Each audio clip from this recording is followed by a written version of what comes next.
Students, so in the last lecture we discussed about the electric potential energy. सबसे पहले हमने उसका physical significance जाना था और उसका फिर मैथमेटिकल एक्सप्रेशन निकाला था। आगे बढ़ने से पहले उसी पोर्शन को थोड़ा सा रिकॉल कर लेते हैं। इलेक्ट्रिक पोटेंशियल एनर्जी क्या है? बेसिकली हमने दो चार्जेस लिए थे Q1 और Q2। एक चार्ज को लेट्स से हम फिक्स कर लेते हैं और क्वेश्चन ये उठा था जो दूसरा चार्ज है Q2, अगर उसको Q1 के नज़दीक लाना है तो वो अपने आप तो आएगा नहीं। लेट्स से ये एक चार्ज है Q1 और ये एक चार्ज है Q2। Let's say this is fix. अगर मान लो इस Q2 को Q1 के पास लाना है या फिर यूँ कहो कि Q2 को Q1 की इलेक्ट्रिक फील्ड के अंदर लेकर के जाना है, तो वो ऐसा अपने आप तो होगा नहीं, आपको कुछ वर्क करना पड़ेगा against electrostatic repulsion and that work done by external agent will change the potential energy of the system। मैंने पहले ही बता दिया आपको पोटेंशियल एनर्जी एक सिस्टम की होती है। पोटेंशियल एनर्जी किसकी होती है? एक सिस्टम की, किसी एक इंडिविजुअल पार्टिकल या चार्ज की नहीं होती। Potential energy is a stored form of energy which is stored in the system. Clear एकदम? So you have to do some work against this electrostatic force. You have to do some work against electrostatic force and that work will change the potential energy of the system। और जो mathematical expression आया था, बिल्कुल generalise पढ़ेंगे, वो mathematical expression क्या आया था? Work done by external agent in displacing the charge from its initial position to final position, वो कितना था? Delta U, that means U final minus U initial which is K Q1 Q2 by are final minus K Q1 Q2 by R initial. और let's say अगर मैं initial point को infinity ले लूँ, infinity मतलब कि Q1 की field से बाहर। Infinity is the point where the force of interaction between two charges is zero, potential energy is zero, no work has to be done in shifting this charge if this charge is outside the electric field of Q1। Let's say electric field यहाँ तक ही है, electric field का दायरा let's say यहाँ तक है Q1 की, तो यहाँ पर इस चार्ज को मूव कराने में no work has to be done, no potential energy. Clear? That means this point is infinity for this charge. अगर मैं इस चार्ज को यहाँ से उठा करके यहाँ ले आऊँ तो कोई बात नहीं, आर आई क्या हो जाएगा? इन्फिनिटी। दैट मीन्स ये टर्म क्या हो जाएगी? जीरो। यू आई क्या हो जाएगा? जीरो। सो पोटेंशियल एनर्जी का एक्सप्रेशन क्या आया था? के Q1 Q2 by are. Most important. क्या मेरी बात समझ में आ रही? Again potential energy scalar quantity. When you will use this expression put proper sign convention बहुत जरूरी है। क्लियर एकदम? नेगेटिव पोटेंशियल एनर्जी का अलग सिग्निफिकेंस है, पॉजिटिव पोटेंशियल एनर्जी का अलग सिग्निफिकेंस है। मान लो ये दोनों चार्जेस में से एक चार्ज अलग पोलैरिटी का हुआ, लेट्स से एक पॉजिटिव एक नेगेटिव है। सो अब दूसरा चार्ज अपने आप इसके पास खींचा चला आ जाएगा। पोटेंशियल एनर्जी क्या होगी? नेगेटिव पोटेंशियल एनर्जी जहां पर भी आ जाए तो समझ लेना सिस्टम क्या है? बाउंड है। There is a bound system. बहुत इंपॉर्टेंट चीजें हैं। पोटेंशियल एनर्जी सबसे कंफ्यूजिंग टॉपिक, समझ में ही नहीं आता है, बस मैथमेटिकल एक्सप्रेशन बच्चों को रटा हुआ होता है। क्लियर? समझना जरा भाई। पॉजिटिव, यहाँ पर तो पॉजिटिव आ रही है पोटेंशियल एनर्जी। इसका क्या मतलब है? कि आपने कुछ वर्क किया है against some electrostatic force to sustain a system. अगर मान लो ये चार्ज नेगेटिव हुआ, अरे तो ये अपने आप खींचा चला जाएगा इसके पास। अगर आप बहुत ध्यान से देखोगे, अगर ये चार्ज नेगेटिव है, आप इसको छोड़ोगे तो अगर मान लो यहाँ से इसको छोड़ते हैं तो अपने आप इसके पास खींचा चला जाएगा। दैट मीन्स इसकी काइनेटिक एनर्जी बढ़ रही है, तो पोटेंशियल एनर्जी शुड डिक्रीज। अगर डिक्रीज होनी चाहिए तो बिल्कुल ठीक बात है, यहाँ पर Q1 Q2 को साइन के साथ रखोगे तो पोटेंशियल एनर्जी नेगेटिव आ जाएगी। और नेगेटिव का मतलब ये है कि पोटेंशियल एनर्जी घट रही है। दैट मीन्स सिस्टम क्या है? बाउंड सिस्टम है। दैट मीन्स जो कंजर्वेटिव फोर्सेस एक्ट कर रही है सिस्टम में, वो अट्रैक्टिव है नेचर में। इस बात को ध्यान रखना। That's why gravitational potential energy is always negative. उसका मैथमेटिकल एक्सप्रेशन ही होता है -G m1 m2 by R. Minus sign का मतलब ये है कि gravitational force is always attractive in nature, while electrostatic potential energy can be positive, can be negative. It will depend on the polarity of the charges. If it is positive, that means The force is repulsive in nature and you have to do some work to make a system. And if it is negative, that means the forces, the conservative forces are attractive in nature. That means system is bound. Now you have to do work to unbound the system. इस बात को समझ लेना। और जो भी मैं कर रहा हूँ, मैं क्या निकाल रहा हूँ, work done by external agent. Paper में या कॉम्पिटिटिव एग्जाम में आपसे कोई पूछ ले work done by electrostatic force, कुछ नहीं करना, चुपचाप सब कुछ सेम निकालिए, आखिरी में माइनस साइन लगा दीजिए, सिंपल। क्या मेरी बात समझ में आ रही है? क्लियर है? अब कुछ बेसिक से क्वेश्चन करते हैं।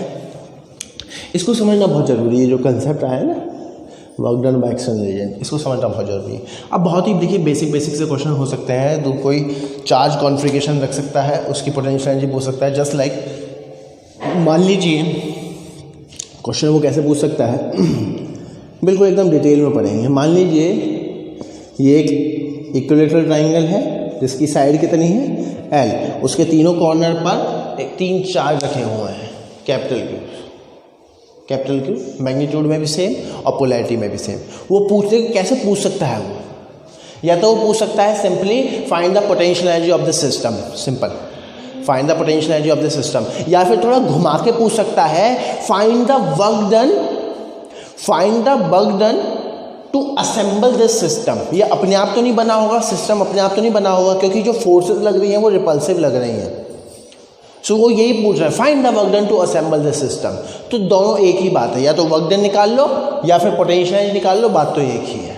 क्लियर है? अब देखिए मैं इसको बहुत डिटेल में पढ़ाऊंगा आपको, इसी क्वेश्चन को पहले डिटेल में पढ़ेंगे। मान लीजिए ये एक ट्राइंगल था, इनिशियली यहाँ पर कोई चार्ज नहीं था, तो सबसे पहले मैं एक चार्ज लाया यहाँ पर रख दिया Q, सबसे पहले मैं एक चार्ज लाया यहाँ पर रख दिया Q।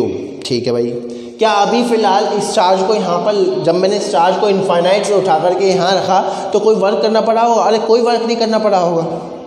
किसके अगेंस्ट वर्क करना है? कोई है ही नहीं फोर्स, तो इनिशियली कोई वर्क नहीं किया। चलिए अब जब मैं दूसरा चार्ज लाया और मैंने दूसरा चार्ज यहाँ पर रख दिया, क्या अब कोई वर्क करना पड़ा होगा? Yes, against this. जैसे ही आप यहाँ पर चार्ज लेके आए, इसके अगेंस्ट आपको कुछ वर्क करना पड़ा होगा, और वो कितना आया होगा? K Q1 Q2 by R। जब दूसरा एक और चार्ज आप लेके आए और यहाँ पर रख दिया, तो क्या कोई वर्क करना पड़ा होगा? यस। किसके अगेंस्ट? इसके अगेंस्ट भी और इसके अगेंस्ट भी। तो कितना वर्क करना पड़ा होगा? K Q1 Q2 by R plus K Q1 Q2 by R। That means क्या आंसर हो गया? 3K Q² by L। This is the answer.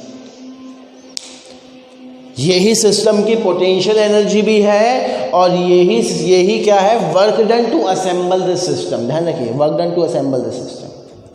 अब वो क्वेश्चन में ये पूछ लेता work done by electrostatic force, चुपचाप यहाँ माइनस साइन लगा लेते। क्या मेरी बात समझ में आ रही है? क्लियर एकदम? So this is the work done to assemble the system. इस सिस्टम को असेंबल करने के लिए इतना वर्क करना पड़ा होगा। और भी बहुत सारे अच्छे क्वेश्चन हो सकते हैं इसी टाइप के। देखिए 1-2 क्वेश्चन बेसिक वाले करा देता हूँ मैं।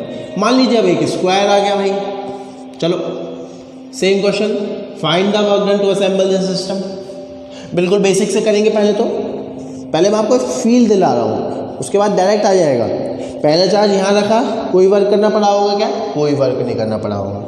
अगेन जब मैंने एक चार्ज यहाँ रखा तो क्या कोई वर्क करना पड़ा होगा? यस। किसके अगेंस्ट? इसके अगेंस्ट। कितना वर्क करना पड़ा होगा? K Q1 Q2 by R। एक और चार्ज लिया है, मैं यहाँ पर रख दिया, कोई वर्क करना पड़ा होगा? यस। किसके अगेंस्ट? इसके अगेंस्ट और इसके अगेंस्ट। क्लियर है? तो क्या होगा? इसके against that means K Q² by L, इसके against that means K Q² by √2L। अब एक और चार्ज मैंने यहाँ रख दिया, क्या कोई वर्क करना पड़ा होगा? यस। किसके अगेंस्ट? इसके अगेंस्ट, इसके अगेंस्ट और इसके अगेंस्ट। इसके अगेंस्ट कितना वर्क करना पड़ा होगा? K Q² by L। इसके against K Q² by L। इसके against K Q square by root 2l। इन सभी को ऐड कर दो, you will get the result. क्या मेरी बात समझ में आ रही है? क्लियर एकदम। अब इसी तरीके के बहुत सारे क्वेश्चंस बन सकते हैं, पेंटागन बन सकता है, क्यूब बन सकता है। लेकिन अगर आप बहुत ध्यान से देखोगे, ये तो मैंने आपको फील दिला दिया है, अगर आप बहुत ध्यान से देखोगे आपको सिर्फ पेयरिंग ढूंढनी होती है भाई वर्क डन पूछ रहे दैट मीन्स पोटेंशियल है। तो जब भी इस तरीके की प्रॉब्लम आए आप पेयर ढूंढ लो। जो कौन कौन से पेयर बन रहे हैं, 1 2 3 4 और 2 पेयर इसके बन रहे हैं। क्लियर है एकदम। तो एक पेयर की एनर्जी कितनी है इसकी, के क्यू स्क्वायर बाय एल। ऐसे ऐसे कितने पेयर हैं, 4, तो 4 K Q square by L plus ये 2 पेयर बच गए, तो 2 into K Q square by root 2l। This is the answer, same result. अब मैथमेटिक्स में एक टर्म आपको सिखाई जाती है, मैथमेटिक्स में एक फॉर्मूला, मैथमेटिक्स में एक पढ़ा हुआ परम्यूटेशन कॉम्बिनेशन, वहीं से एक रिजल्ट आया है। पेयर फाइंड करने का तरीका होता है n(n-1/2). ध्यान रखना इसको, n(n-1/2) where n is the number of charges. n क्या है यहाँ, नंबर ऑफ चार्जेस या नंबर ऑफ पार्टिकल्स। क्लियर है। यहाँ पर n की वैल्यू कितनी है, 4। यहाँ पर n की वैल्यू कितनी है, 4। That means 4 into 3/2। आंसर क्या आएगा, 6। 4 इंटू 3/2, तो आंसर कितना आ गया, 6। देख लीजिए कितने पेयर बन गए, 1 2 3 4 5 6। बिल्कुल ठीक है। यहाँ पर इसको चेक कर लीजिए, यहाँ पर इसको चेक कर लीजिए, नंबर ऑफ पार्टिकल कितने, 3। तो 3 इंटू 2/2, तो कितने आ गए, 3। तो कितने पेयर हो गए, 3। Now you can note down. चलिए एक और प्रॉब्लम देखते हैं। मान लीजिए एक चार्ज है capital Q and it is fix, another charge small q और लेट्स से उसका मास कितना है, लेट्स से m। क्लियर है। उसको मैं v वेलोसिटी से इसकी तरफ फेंक रहा हूँ। क्लियर एकदम। सो जब मैंने इसको फेंका इसकी तरफ, तो देखिए ये जाएगा जाएगा जाएगा और कहीं ना कहीं जाकर के रुक जाएगा। क्यों रुक जाएगा, क्योंकि ये वाला चार्ज इसको रिपेल कर रहा होगा। वेलोसिटी की डायरेक्शन इधर है और फोर्स की डायरेक्शन इधर है, दैट मीन्स एक्सेलरेशन की डायरेक्शन भी इधर है। और ये मैं आपको पढ़ा चुका हूँ, when the angle between acceleration and velocity is 180 degree, velocity का मैग्नीट्यूड विल डिक्रीज। क्लियर एकदम। सो बाय द टाइम ये कहीं ना कहीं जाकर के रुक जाएगा। लेट्स से वो r डिस्टेंस पर जाकर के रुक गया, तो उसको बोलते हैं distance of closest approach. Distance of closest approach ये न्यूमेरिकल है। तो ये भाई यहाँ पे जाकर रुक गया r डिस्टेंस में। अब वो क्वेश्चन ये है कि इफ, क्वेश्चन लिख लेना, if it is projected with velocity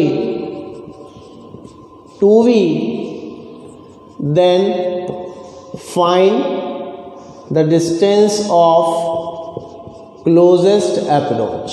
अब ये कहाँ पे जाकर के रुकेगा अगर मैंने इसको 2v रफ्तार से फेंका। बिल्कुल सिंपल है, law of conservation of energy हम लगाएंगे।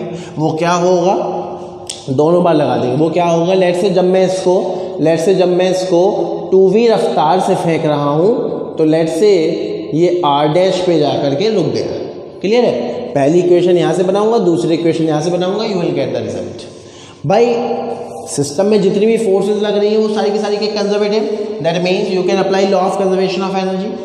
That means total energy initial will be equals to total energy final. Initially किसी प्रकार की क्या कोई पोटेंशियल एनर्जी होगी, नहीं। क्यों नहीं होगी भाई, क्यों, क्योंकि हम मान के चलेंगे ये इसकी अप्रोच से बाहर है, तो पोटेंशियल एनर्जी कितनी हो गई, 0। और काइनेटिक एनर्जी है क्या, बिल्कुल है। वो कितनी है भाई, 12mv²। चलिए फाइनल में सिस्टम की फाइनल सिचुएशन क्या बनेगी, ये वाली देखिए, this is the initial situation and this is the final situation. Final में क्या किसी प्रकार की कोई काइनेटिक एनर्जी होगी, नहीं, क्योंकि यहाँ पे आके तो ये रुक जाएगा। और पोटेंशियल एनर्जी यस, इन दोनों की वजह से जो पोटेंशियल एनर्जी होगी वो कितनी होगी, K capital Q small q by r। तो पहली इक्वेशन क्या बन गई, 12mv² will be equals to K capital Q small q by R. So this is the first equation. Same case second बार जब मैं total law of conservation of energy लगाऊंगा, total energy initial will be equal to total energy final. तो initial में total energy कितनी है, सिर्फ और सिर्फ kinetic energy of this charge ये रुका हुआ है, और पोटेंशियल एनर्जी कितनी है, 0, क्योंकि हम मान के चलेंगे ये आउट ऑफ कॉन्फिगरेशन. क्लियर है. So potential energy 0, kinetic energy half m 2v². Finally में जब ये यहाँ पे आ जाएगा, फाइनली में रुक जाएगा, kinetic energy 0, potential energy K Q1 Q2 by R dash. That means ये क्या बन गया, 4mv² 2 will be equals to K capital Q small q by R dash. अब क्या करेंगे, दोनों को डिवाइड कर दीजिए. That means second divide by 1, तो क्या हो जाएगा, mv² 2 कैंसिल आउट. तो यहाँ पे क्या बचेगा, 4. डिवाइड करिए दोनों को. अब ये नीचे चला जाएगा, ये r ऊपर, तो क्या हो जाएगा, r बाय r डैश. ये टर्म क्या हो जाएगी, कैंसिल आउट. तो r डैश क्या आ गया, r by 4. This is the answer. So closest approach इस बार क्या हुई, r बाय 4. क्लियर है. तो इस तरह से आप n number of problem solve कर सकते हैं law of conservation of energy की मदद से. बहुत ही ज़बरदस्त और बहुत ही इंपॉर्टेंट कंसेप्ट है, which is electrostatic potential energy. Basically ये जो इलेक्ट्रोस्टैटिक पोटेंशियल एनर्जी का कंसेप्ट है, ये आपकी मैथमेटिक्स को रिड्यूस कर देता है. किसको रिड्यूस कर देता है, मैथमेटिक्स को. अब इस क्वेश्चन को हम मैथमेटिकली भी सॉल्व कर सकते थे बाय इंटीग्रेशन, ये सब लगा करके, बट वो सब पोर्शन उसने इसको रिड्यूस कर दिया. तो बेसिकली ये जो अप्रोच है, एनर्जी की जो अप्रोच है, ये आपकी मैथमेटिक्स को क्या कर देती है, बिल्कुल रिड्यूस कर देती है. क्योंकि ऑलरेडी ये मैथमेटिकल होकर के, मैथमेटिक्स से गुजर करके ही आई है. इंटीग्रेशन किया हमने, लिमिट्स लगाई, और फाइनल में you will get the result. Clear एकदम. आगे बढ़ते हैं और हम प्रॉब्लम्स देख लेते हैं. लेट्स से एक प्रॉब्लम हम देखते हैं कि भाई मान लो मेरे पास एक इक्विलेटरल ट्रायंगल है. क्या है मेरे पास, एक equilateral triangle with side let's say L. उसके तीनों चार्जेस पर QQ चार्ज रखा हुआ है, और सभी का मास भी कितना है, M. अब जैसे ही मैं सिस्टम को रिलीज करूँगा, तो देखिए ये जो है एक्सपेंड करेगा. ये वाला चार्ज इधर की तरफ भागेगा, ये वाला चार्ज इधर की तरफ भागेगा, ये वाला चार्ज इधर की तरफ भागेगा. क्यों, बिल्कुल सिंपल है. एक पर स्टडी कर लेते हैं. ये वाला चार्ज इस पर फोर्स इधर लगाएगा, ये वाला चार्ज इस पर फोर्स इधर लगाएगा. तो इन दोनों का रिजल्टेंट एग्जैक्टली बीच में से जाएगा. क्यों जाएगा, क्योंकि दोनों का फोर्सेस का मैग्नीट्यूड क्या होगा, same case hair and same case hair. Clear है. ये बात तो समझ में आ गया कि ये जो जब भी आप इस सिस्टम को छोड़ोगे, तो ये चार्जेस रेडियल ही मूव करेंगे, ऐसे लाइक दिस. अब वो कह रहा है कि यार बताओ, जैसे ही आपने सिस्टम को छोड़ा, अब ये चार्ज ऐसे मूव करने लग गए. एक टाइम ऐसा जरूर आएगा जब ट्राइंगल की साइड L से बढ़कर के कितनी हो जाएगी, 2L. उस टाइम पर तीनों चार्जेस की कोई ना कोई रफ्तार भी होगी, और ये बात भी तय है सभी की रफ्तार क्या होगी, सेम. वो ही रफ्तार हमें जाननी है. अब देखिए मैथमेटिक्स अगर आप लगाने लग जाए तो बहुत ही दिमाग ख़राब हो जाएगा, बहुत ही कंफ्यूजिंग सिचुएशन हमारे लिए क्रिएट हो जाएगी. बट हम क्या लगाएंगे, law of conservation of energy लगाएंगे, बहुत ईजीली निकल जाएगा. We will use law of conservation of energy, क्योंकि सिस्टम में जितनी भी फोर्सेस, जितने भी क्या, एक ही इलेक्ट्रोस्टैटिक फोर्स काम करिए, वो क्या है, कंजर्वेटिव इन नेचर. तो मैं क्या बोल सकता हूँ, total energy initial of the system will be equals to total energy final of the system. By initial ये है. क्या इनिशियल में किसी प्रकार की कोई काइनेटिक एनर्जी थी, नहीं. Potential energy, yes. सिस्टम में पेयर देखिए, 1 2 3 पेयर बन रहे हैं, और फॉर्मूले से भी देख लेते हैं, n-1/2 कितने पेयर बन रहे हैं, 3. और पेयर कौन से, साइड के पेयर. एक की एनर्जी कितनी है, KQ² by N. तो 3 की कितनी होगी, 3 K Q square by L. Clear है? जब आप फाइनल में पहुंचोगे, फाइनल सिचुएशन ये हो गई, क्या किसी प्रकार की कोई काइनेटिक एनर्जी है? यस। और वो कितनी है? Half m v square, half m v square, half m v square, that means 3 mv square by 2, sorry हाँ 3 mv स्क्वायर बाय 2। क्लियर एकदम? क्या किसी प्रकार की कोई पोटेंशियल एनर्जी है? यस। क्यों नहीं है पोटेंशियल एनर्जी? बिल्कुल है। वो कितनी होगी भाई? एक की कितनी है? के क्यू स्क्वायर बाय 2l, तो 3 की कितनी होगी? 3 के क्यू स्क्वायर बाय 2। इसको सॉल्व कर सकते हो आप इजीली, बहुत ही सिंपल। क्लियर है एकदम? सॉल्व कर लेते हैं। इसको आप यहाँ पे ले आइए, तो कितना हो जाएगा ये? 3 K Q square by L minus 3 K Q square by 2l will be equals to 3 mv square by 2। इसको हम सॉल्व करेंगे। 2l 6 के Q square minus 3 K Q square will be equals to 3 mv square by 2। That means 3 K Q square by 2l will be equals to 3 mv square by 2। 2 से 2 cancel, 3 से 3 cancel, सो v square कितना आ गया? v square कितना आ गया हमारे पास?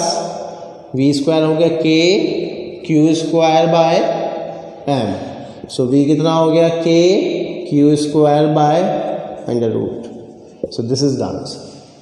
सो इस तरह से आप n number of problem solve कर सकते हो, बहुत ही सिंपल प्रॉब्लम्स। क्लियर? इसको नोट करिए। चलिए एक और इंटरेस्टिंग हम कंसेप्ट देखते हैं, वो क्या है। मान लीजिए एक चार्ज है कैपिटल Q, एक चार्ज है हमारे पास कैपिटल Q, और ये इसकी इलेक्ट्रिक फील्ड का दायरा है, ठीक, एंड दिस इज फिक्स। मान लीजिए मैं एक पॉइंट ले लेता हूँ इससे r डिस्टेंस की दूरी पर। अब लेट्स से हमारे पास 3 चार्जेस हैं, Q1, Q2, Q3, और वो इससे इनफाइनाइट डिस्टेंस अपार्ट है। मान लो मैं इस Q1 चार्ज को उठा कर के यहाँ पर ले जाऊँ, तो मुझे कितना वर्क करना पड़ेगा? मुझे कितना वर्क करना पड़ा होगा? इस Q1 चार्ज को इन्फिनिटी से इस पॉइंट तक ले जाने के लिए, तो कितना वर्क करना पड़ा होगा? K Q1 Q2 by R, और वो क्या होगी? सिस्टम की potential energy, change in the potential energy. Basically ये क्या होगी? सिस्टम की change in the potential energy. वो अलग बात है कि इनिशियल 0 था तो फाइनल इतना ही आएगा। क्लियर? सेम केस मान लीजिए Q1 को मैं हटा देता हूँ। अब मान लो मैं Q2 को उठा करके यहाँ ले जाऊँ सेम पॉइंट पर, तो कितना वर्क करना पड़ा होगा भाई? कितना वर्क करना पड़ा होगा? K capital Q small q by R, और यही क्या होगा? Change in the potential energy of the system. इसको हटाओ भाई, इस बार थर्ड चार्ज को ले जाओ, तो कितना वर्क करना पड़ा होगा? K capital Q small q by R, और यही क्या होगा? Change in the potential energy of the system. अगर आप बहुत ध्यान से देखोगे तो तीनों केसेस में हर बार मुझे अलग अलग वर्क करना पड़ा, और हर बार मुझे अलग अलग वर्क करना पड़ा, और हर बार सिस्टम की पोटेंशियल एनर्जी क्या आई? डिफरेंट। हर बार सिस्टम की पोटेंशियल एनर्जी क्या आई है? डिफरेंट। क्या मेरी बात समझ में आ रही? एवरी टाइम आपको अलग अलग वर्क करना पड़ा है, और हर बार सिस्टम की पोटेंशियल एनर्जी क्या आई है? डिफरेंट। क्या मेरी बात समझ में आ रही है? क्लियर है एकदम? लेकिन अगर आप बहुत ध्यान से देखोगे, हर बार एक चीज सेम, एवरी टाइम एक चीज सेम है। वो क्या है? Work done per unit charge. जिस चार्ज को आप मूव करा रहे हो ना, work done per unit charge हर बार सेम। देख लो जरा, यहाँ पे निकालो W1 by Q1 that is delta U1 by Q1, वो कितना आया भाई? K क्यूब आया। यहाँ से निकालो W2 by Q2 which is delta U2 by Q2, वो कितना आया भाई? K Q R by W3 by Q3 which is U3 by Q3 which is K Q by R। Every time this expression is same. इसी को बोलते हैं electrostatic potential. इसी को क्या बोलते हैं? Electrostatic potential. और किसका पोटेंशियल? इस वाले चार्ज का पोटेंशियल। कहाँ पर? उस चार्ज से r डिस्टेंस की दूरी पर। बहुत ही जबरदस्त चीज चल रही है, ध्यान से सुनिए। पहले हमने कूलम्ब्स लॉ पढ़ा, फोर्स पढ़ी, फिर हमने क्या पढ़ा? फोर्स पर यूनिट चार्ज। वो क्या आया? Electric field. पहले हमने क्या पढ़ी? Potential energy, work done. फिर हमने क्या पढ़ा? पोटेंशियल एनर्जी पर unit charge, work done per unit charge, और उसको क्या नाम दिया? Electrostatic potential of the charge. ध्यान रखना, electrostatic potential energy is a property of the system of the charges, is the property of the system, while electrostatic potential is the property of the charge at a point. क्या मेरी बात समझ में आ रही? That means इस charge का यहाँ पर पोटेंशियल KQ/R है, and that result is independent on these 3 charges. ना ही इसका पोटेंशियल, इस वाले चार्ज का r डिस्टेंस पर जो पोटेंशियल है, ना ही वो इन एक्सटर्नल चार्जेस के मैग्नीट्यूड पर डिपेंड कर रहा है, और ना ही उसकी पोलैरिटी पर डिपेंड कर रहा है। क्या मेरी बात है? बहुत इंपॉर्टेंट चीज। Electrostatic potential energy is the property of a system, is the property of the charges inside the system, while electrostatic potential at a point is independent on the external charge. It is purely the property of a charge. अगर आप बहुत ध्यान से देखोगे तो किसी भी एक चार्ज की किसी भी एक डिस्टेंस पर मैंने 2 चीज़ें डिफाइन कर दी हैं।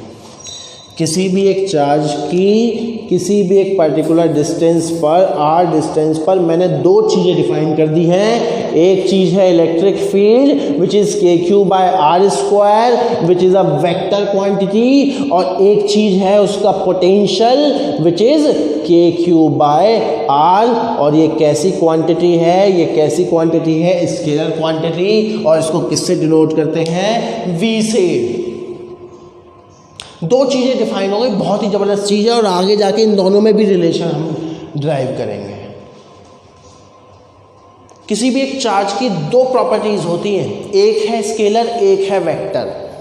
मैं एक चार्ज हूँ, मेरे से r डिस्टेंस की दूरी पर 2 चीज़ें डिफाइन की गई हैं। एक तो मेरी electric field which is a vector quantity, it's direction is either radially outward or radially inward, it will depend on my polarity. और दूसरी चीज़ है मेरा पोटेंशियल r डिस्टेंस की दूरी पर विच इज़ अ स्केलर क्वांटिटी, जिसको किससे डिनोट करते हैं? v से। उसकी यूनिट क्या होती है? आइदर जूल पर कूलम या फिर वोल्ट, जूल पर कूलम या फिर वोल्ट। क्या मेरी बात समझ में आ रही? क्लियर है एकदम? क्या मेरा पॉइंट क्लियर? अब देखो, इलेक्ट्रिक फील्ड को हमने कैसे डिफाइन किया था मैथमेटिकली? इलेक्ट्रिक फील्ड को कैसे डिफाइन किया गया था? Force experience by a unit charge या फिर फोर्स पर यूनिट चार्ज। तो सेम केस यहाँ पर इलेक्ट्रोस्टैटिक पोटेंशियल को कैसे डिफाइन कर सकते हैं? Work done in bringing a unit charge from infinity to that point. अरे इन चार्जेस की जगह 1 यूनिट का चार्ज ले लो। कोई कहेगा सर मैं नहीं ले रहा, तो मत ले, work done per unit charge निकाल ले। बात तो एक ही है। बहुत ही ज़बरदस्त चीज़ चल रही है, वेरी इंपॉर्टेंट, क्योंकि सिग्निफिकेंस है change in the potential energy का, तो सिग्निफिकेंस पोटेंशियल डिफरेंस का ही होता है। वो अलग बात है, हमने इन्फिनिटी ले ली तो इनिशियल पोटेंशियल क्या हो गया? 0। लेकिन ध्यान रखिए सिग्निफिकेंस डेल्टा V का होता है, V final minus V initial. बहुत ही इंपॉर्टेंट चीज चल रही है। दैट मीन्स क्या रिजल्ट निकल के आ गया? बहुत ही जबरदस्त रिजल्ट। पोटेंशियल को कैसे डिफाइन किया गया? पहली बात तो पोटेंशियल को कैसे डिफाइन किया गया है? Work done per unit charge या फिर पोटेंशियल एनर्जी पर यूनिट चार्ज। कैसी क्वांटिटी है? Scalar quantity. किससे डिनोट करते हैं? जूल पर कूलम या फिर वोल्ट। और किसी भी एक पॉइंट पर किसी भी एक चार्ज से r डिस्टेंस की दूरी पर पॉइंट चार्ज की वजह से इलेक्ट्रोस्टैटिक पोटेंशियल का मैथमेटिकल एक्सप्रेशन क्या आया है, KQ/R। क्या मेरी बात समझ में आ रही? बहुत ही ज़बरदस्त, बहुत ही इंपॉर्टेंट रिजल्ट है, इसको ध्यान रखिएगा। दैट मीन्स डेल्टा V बहुत ज़बरदस्त है। Delta V which is V final minus V initial, वो क्या आया, delta U/Q which is U final minus U initial by Q। और ये क्या था, work done by external agent in bringing a charge from initial to final. बहुत ही ज़बरदस्त, बहुत ही इंपॉर्टेंट रिजल्ट है।